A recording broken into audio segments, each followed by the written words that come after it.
ഈ കാണുന്നത് കേവലം റെയിൽവേ ട്രാക്ക് മാത്രമല്ല, മറിച്ച് ഇന്ത്യയിൽ തന്നെ ഒരുപക്ഷെ ഏറ്റവും കൂടുതൽ ആനകൾ ട്രെയിൻ ഇടിച്ച് ചെരിഞ്ഞിട്ടുള്ളത് ഈ കാണുന്ന ട്രാക്കിലായിരിക്കും. പാലക്കാട് നിന്നും വരുന്ന ട്രാക്ക് കഞ്ചിക്കോട് നിന്നും രണ്ടായി പിരിയുന്നു, എ ലൈൻ, ബി ലൈൻ.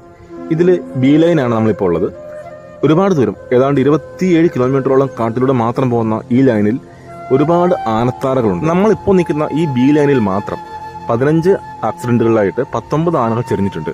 തൊട്ടപ്പുറത്തോട്ട് പോകുന്ന എ ലൈനിൽ 4 ആക്സിഡന്റിൽ 5 ആനകളും.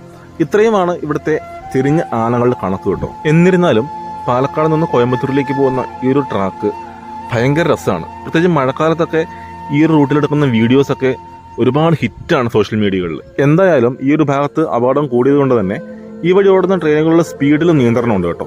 35 മുതൽ 45 km/h ഇവിടുത്തെ ഒരു സ്പീഡ് എന്ന് പറയുന്നത്.